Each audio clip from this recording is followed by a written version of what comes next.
What is up, everybody? Welcome to another video. My name is Dave Reed, and today we're going to be doing a simple Paladin tank guide for Season of Discovery. This is only my second time trying to record this. The first time I actually had my mic muted and didn't realize it, or at least in my recording software my mic was not on.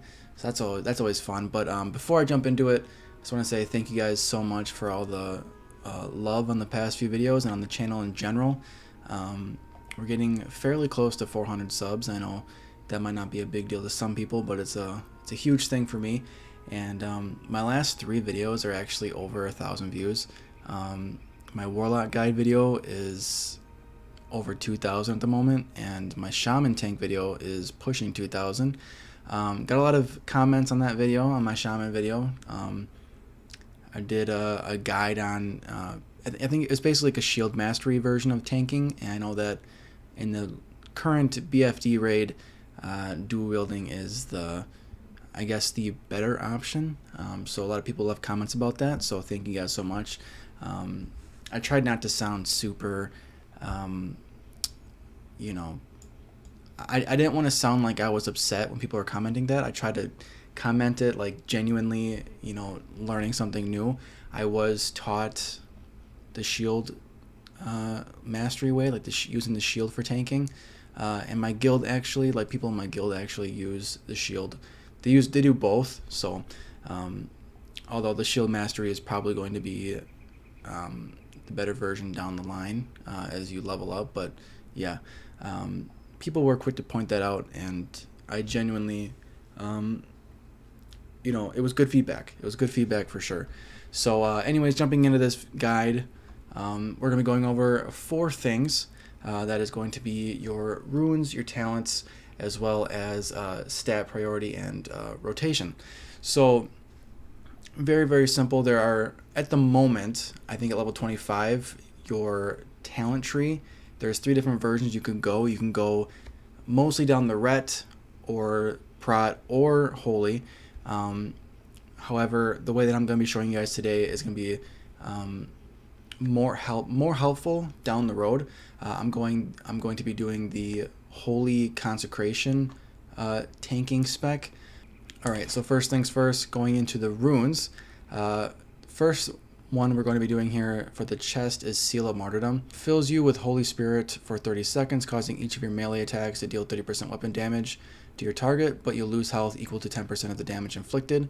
While this seal is active, your party and raid members within 40 yards each gain mana equal to 20% of the damage you take from the seal. Unleashing the seal's energy will judge an enemy instantly, causing 70% weapon damage at the cost of health equal to 10% of the damage inflicted. This is one of your seals. If you play Paladin, you probably understand how the seals work. And so if you guys know, with the seals, basically with the seal active, it allows for your judgment for you to be able to actually use it, because you can't use this without a seal. So yeah, for chest, we're going to be doing Seal of Martyrdom. Legs, Avenger's Shield. This is basically a must-have. Now, during some encounters, you might need to switch over to Rebuke if you need interruptions. I can't think of his name at the top of my head, but the second to last boss in BFD needs a lot of interrupts. If you don't have enough classes that can do interrupts in your group, you may need to switch to this. We've had to do this a couple times in my guild runs, so sometimes you need to switch over to this, but for the most part, Avenger's Shield is going to be for your legs. Obviously, if you've played at any retail, you basically get to Captain America throw a shield, and it can bounce off of 3 enemies max, doing a lot of damage. And then for your hands, you're going to be doing Hand of Reckoning. This is basically going to give us a taunt. And so that's what we're going to be doing for our runes. Now, there are obviously other ways to go about it. If you went with a more prot or retribution style of for your talents, you would be probably using Divine Storm, but not us. We're going to be going to our next topic, which is our talents. Now, with our talents, we're going to be going more into holy. Nothing into ret. We will be putting, I at least put 5 into improved devotion aura, Now you could probably put it into either one. You could probably put it into Redoubt. I don't think it really matters either way. But with Holy, we're going Consecration, so we're just working our way down in a straight line here. We did Divine Strength, increases your strength by 10%. Then we went Spiritual Focus, which gives your Flash of Light and Holy Light spell a 70% chance to not lose casting time when taking damage, which is huge. And then Consecration, which is going to be our AoE damage effect on the ground. Now, like I said, there are other ways to run Prot Paladin. However, the way that I'm doing it now is going to be very nice down the line. So, for example, when the next phase comes out in a couple weeks here, in a little bit under a month, what's going to end up happening is that you're going to be filling out these 3 talents here, and then you're going to be basically pumping into your Prot talent tree. As far as I know, as far as a lot of people who play Paladins as their mains, that's what they've been telling me. So this is the best way, in my opinion, to go when it comes to your talents, because, like I said, if you do Prot, or if you do more of a Prot or Retribution style tanking, you might have to respec later on when max level is 40, because you're going to need Consecration. But yeah, this is what I do for my talents. So I think you can put in 5 for either one up here, and then I just go straight down the line here to get your Consecration. So that's it for talents and runes. Next is going to be our rotation.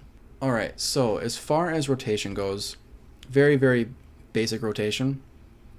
I will say first, before we even get into that, typically you want to be in Retribution Aura. If you don't have good gear, you might need to go into Devotion just for the extra armor, but Retribution is the better way to go when it comes to the aura you're using. Also, don't forget to have Righteous Fury on. That's also very, very important. It's like Metamorphosis form, where if you don't have this on, you won't be able to generate threat as well. You're not going to be able to hold threat like hardly at all. Obviously, you have your blessings. I tend to use Blessing of Might on myself. Obviously, I have defensives here, but we're going over basic rotation. So basic rotation kind of goes like this. Before I go into an encounter, I like to have my Seal of Martyrdom up. Obviously, this allows me to do things like Judgment, but I turn that on before I even go into an encounter. Then I open up with Avenger's Shield, hit him with a Judgment, go into Consecration, and then I like to keep Seal of Martyrdom up as much as possible. So keeping your seals up as long as possible, or just make sure those are always up, is very, very good. I keep my Hand of Reckoning, which is my taunt. I keep that on my main bars here, because you never know. You might end up losing a mob or two, and it just helps you gain that, especially if you have a mage or something like that that's just going ham and pumping out a bunch of damage. It does get hard to hold everybody that you're, especially if you're just clearing trash. Like, you might need that. So having your taunt there. And I like to keep my Flash of Light on. It's the fastest heal. It's not a big heal by any means. It's just the fastest one, just in case you're in a little bit of a pinch. You need to have that quick heal just to throw something up. I know obviously you could use your holy light. Uses up a lot of mana though, so you get your 190 mana. It's quite a bit versus your 35. Now obviously I only have a rank 1 Flash of Light, which gives you 67 to 77 HP. But like I said, I like to have that there just in case your healer gets stunned or something like that, or maybe you're too far away, or whatever the case may be. Having that there is always very important. But that is the main rotation right here. These are the main buttons you're looking at when it comes to tanking as a Paladin.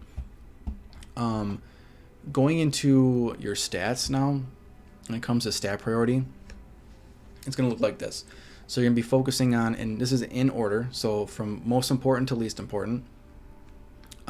Most important, you're going to be stamina, armor, hit rating, strength, spell power.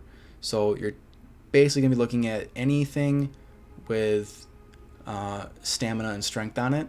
Even if you're looking at gear.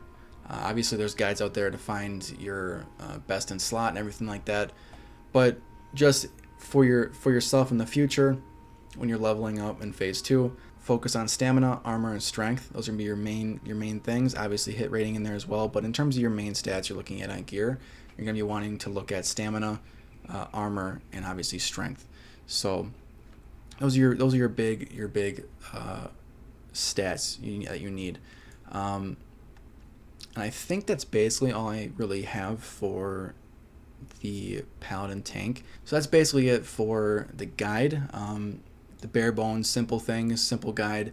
I don't want to make a guide that's like putting too much information at you at once, because a lot of times you forget most of it and you got to go back and keep watching the video, or go back and keep looking. So I just want to give you the basic stuff for you to like be able to retain. I find it helpful that way.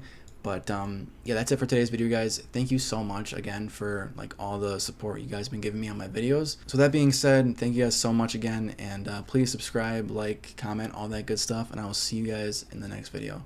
Take care.